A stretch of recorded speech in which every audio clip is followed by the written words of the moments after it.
যে মানুষটা ছোট বাচ্চা নিয়ে একা হাতে সংসার সামলায় শুধুমাত্র সেই মানুষটাই জানে এই পরিস্থিতির মধ্য দিয়ে জীবন পার করা ঠিক কতটা কষ্টের।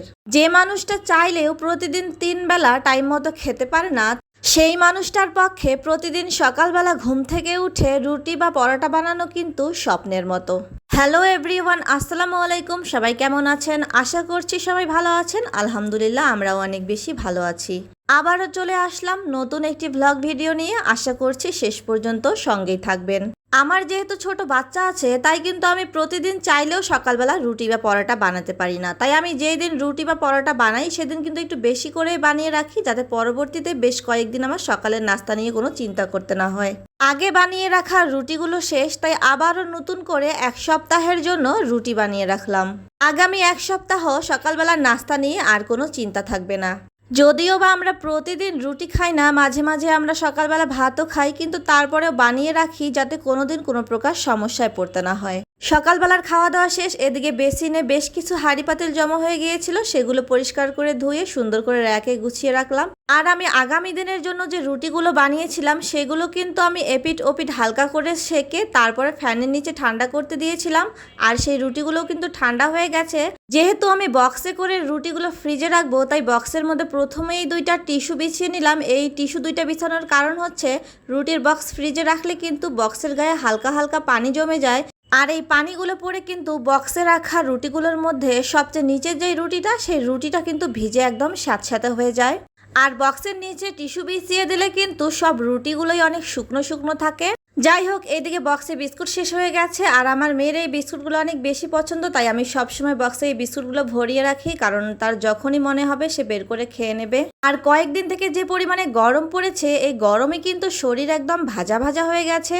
সকালবেলার কাজ মোটামুটি শেষ করে নিয়েছি, তো ভাবছি যে এখন দুপুরের জন্য রান্না শুরু করে দেব। ভাবলাম যে প্রথমেই মেয়ের রান্নাটা আগে করে নেই, কারণ ছোট মানুষ, ওর খিদা লাগলে যেন সময় মতো ওকে খাবারটা খাওয়াতে পারি।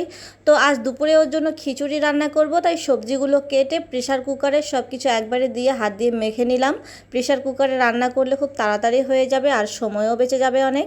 যেদিন করে আমার কাজের অনেক বেশি চাপ থাকে সেই দিন যাতে ঝটপট রান্নাটা হয়ে যায়, তাই আমি প্রেশার কুকারে রান্না করি। আর এইদিকে প্রেশার কুকার বসিয়ে দিয়ে আমি বেশ কিছু কাপড় জমেছিল, সেই কাপড়গুলো ভিজিয়ে নিচ্ছি। কাপড়গুলো ভিজিয়ে এক সাইডে রেখে দিলাম, একটু পরেই এগুলো কেচে দিতে হবে। আর এইদিকে আমার খিচুড়িও হয়ে গেছে। 5 থেকে 6টা শীষ দিলেই কিন্তু খিচুড়িটা একদম রেডি হয়ে যায়। আমি এখন খিচুড়িগুলোকে একটা ছোট পাতিলে ঢেলে নিচ্ছি, আর ঢেলে নিয়ে প্রেশার কুকারটা পরিষ্কার করে একদম রেখে দেবো। আর খিচুড়ির পানি একদম শুকিয়ে গিয়েছিল, তাই আমি সামান্য পরিমাণে আর একটু পানি অ্যাড করে খিচুড়িগুলো জাল করে নিচ্ছি।